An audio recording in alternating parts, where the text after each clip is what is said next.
Naku po, ito magandang umaga po sa inyong lahat, mga boss, Chip, Amo, sir. Kamusta po kayong lahat, mga kababayan? Alam ko yung iba sa inyo kakagising lang, mag-aalmusal pa lang, pero gawin nyo akong kasama sa inyong almusal, mga boss, Chip, Amo, sir.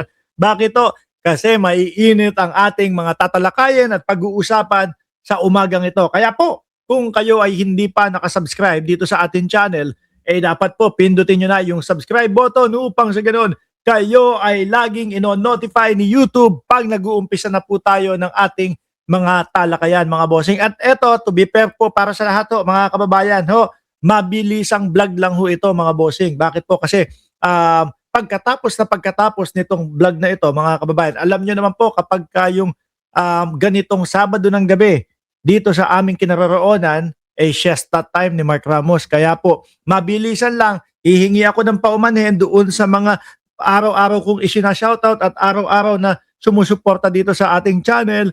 Pag paumanhin nyo, hindi muna tayo magsha-shoutout para tuloy-tuloy yung ating mga tatalakayin sa araw na ito. Kasi 1, 2, 3, 4, 5, 6, 7, 8, 9.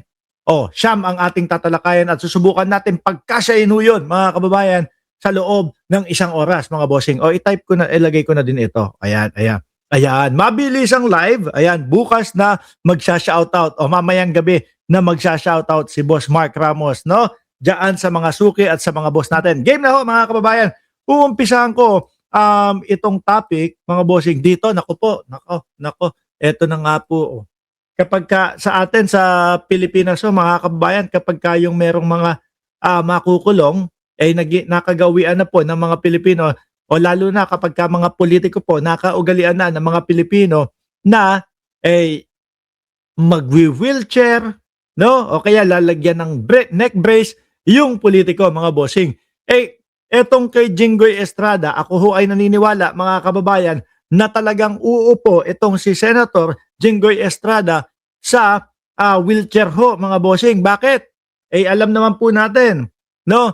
Ang dahilan nitong si Senator Jinggoy Estrada, kailangan niya ng knee replacement ho, mga kababayan. Siguro, malubha na yung kanyang tuhod, mga bossing. Chipa mo, sir, ano? Sabi ko naman sa sarili ko, saktong-sakto, nataon na. Paglabas ng pagkasabi, nakinasuhan siya, tapos eto nga, nag-bail na, no? Sakto naman, yung pagpapa-knee replacement niya. Malay nga naman ho natin, mga boss Chipa mo, sir, na talagang kailangan ng knee replacement nitong si Senator Jinggoy Estrada, mga kababayan. Pero, gaya ho ng nasabi natin, mga bossing, parang saktong-sakto naman ho, mga kababayan. Dati, nung umuugong pa at nung meron pang hearing po, no? Dito sa flood control, diyan po sa Senate Blue Ribbon Committee, na ang pinaka namumuno o chairman ng Blue Ribbon Committee ay wala pong iba kundi si Senador Rodante Marcoleta. Mga kababayan, haybo na haybo no? O buhay na buhay.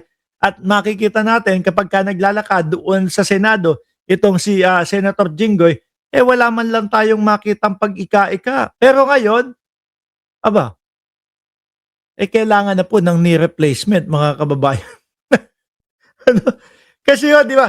Yan, alam naman natin, sila Gloria Macapagal Arroyo, tsaka yung iba pang mga presidente, kapag nakakasuhan na at maooblo, ang lagi nating nakikita sa kanila pagkatapos ay nakaupo po sa wheelchair. Yan. Siguro yung mga magagaling nating mga kababayan, hindi na hinintay na makita sa mga telebisyon at sa mga pahayagan at sa mga balita na si Jinggoy Estrada ay nakaupo sa wheelchair. Ginawan na ho nila ng nakaupo sa wheelchair, mga bossing. Grabe naman, sir.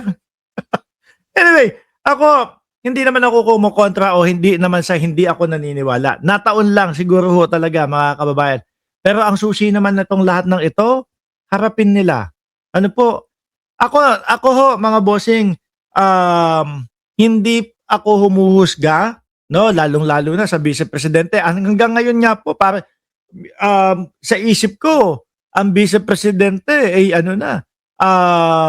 guilty na dahil po doon sa mga pag-iwas Ano po, pero pinapanatili ko pa din po, mga kababayan, na sabihin sa inyo na wala pa o hindi pa nahahatulan ang Vice Presidente. Kaya lang naman tumatakbo sa isip ko na ang Vice Presidente ay guilty na ay dahil doon sa mga pag-iwas-iwas nila, no? Sa pagpapaliwanag dito sa mga confidential funds at dito sa mga pagpapapatay kay Pangulong Bongbong Marcos. Ako, si Ramon Bong Revilla Jr., mga bossing, para ho sa akin, no? Um, Hanga ako sa kanya. Hindi ho ako hanga kung meron siyang ginawang kahit ano. Hanga ako dahil hinaharap niya, mga kababayan, yung ikinaso sa kanya. Ano po, na hindi niya inisip na makukulong ako, ganito, magtatago ako. Yung ibang mga senador ko, mga bossing, kagaya ni Bato de la Rosa, kita mo, puro yabang, puro angas, puro pagsigaw-sigaw nung panahon nang sila ay namamayagpag sa kanilang mga sa kanilang mga posisyon. Ngayon, nasaan na ho, mga kababayan, ni hindi harapin. O ano ang sabi ng Korte Suprema? 951. No, lagi ko po sinasabi at binabanggit yung 951 na bilang kasi po, yan yung totoo. No? Ayoko namang sabihin na ang Korte Suprema nagsalita na patungkol doon sa pagpapaaresto o pag-aresto kay Bato de la Rosa. 951. 9 ang payag at approve sa kanila na arestuhin si Bato de la Rosa. 5 ang hindi approve at isa naman, mga kababayan, yung hindi bumoto o nag-abstain po, mga boss chief amo, sir. No? Nire-respeto at ginalang ba ni Bato de la Rosa? Mukhang hindi ho. Bakit, mga kababayan? Hanggang ngayon po, hindi naman po sumusuko. Di ba? Hanggang ngayon po, mga kababayan, ay ayun, nakalalaya pa din po with matching armas. Armas na dating legal, kaso ni-revoke na yung mga lisensya, hindi na ho illegal. Kaya illegal na po, mapanganib na po na makasalubong kung sakali itong si Bato de la Rosa ho, mga kababayan. Baka minsan maisip niyan, ikukulong na din naman ako no, ililipad na din ako doon sa ibang bansa. Eto, nasa lubong ko itong anti-De La Rosa, anti-Bato de la Rosa at galit na galit sa, sige, ratratin na natin. Di ba? Mga kababayan, yan yung sinasabi po na mapanganib na po itong si Senator Bato de la Rosa. Nawa, sana si Jinggoy Estrada, since nag-bail naman siya, kapag ka natuluyan, sir, naku po, aray ko, 40 taon ito. No? Yun yung pinaka-maximum naman. Pero ang pinaka-minimum, kung di ako nagkakamali, 25 taon ho. Pero ang haba pa din ho nun, mga kababayan. No? Pangilan na ni Jinggoy ito? 2 o 3 na? Mga boss chief amo, sir. Kung totoo man na guilty siya, Diyos ko, sir, wala po bang kadalaan? No? Nakailang beses nang nalagay sa oblo ang inyong sarili. Wala bang kadalaan? Kung acquitted naman po, edi congratulations, sir. Kasi yung sinasabi ninyo po na ito ay dahil lang doon sa inyong paniniwala na kayo ay sumanib doon sa grupo ng majority, ako ho ay hindi naniniwala doon. At ako po ay naniniwala na kaya tuluyan, no, na ikaw ay kasuhan dahil may matinding ebidensya laban po sa inyo, sir.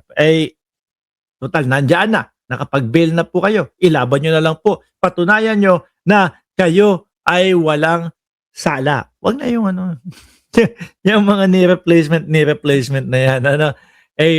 Ganun din naman.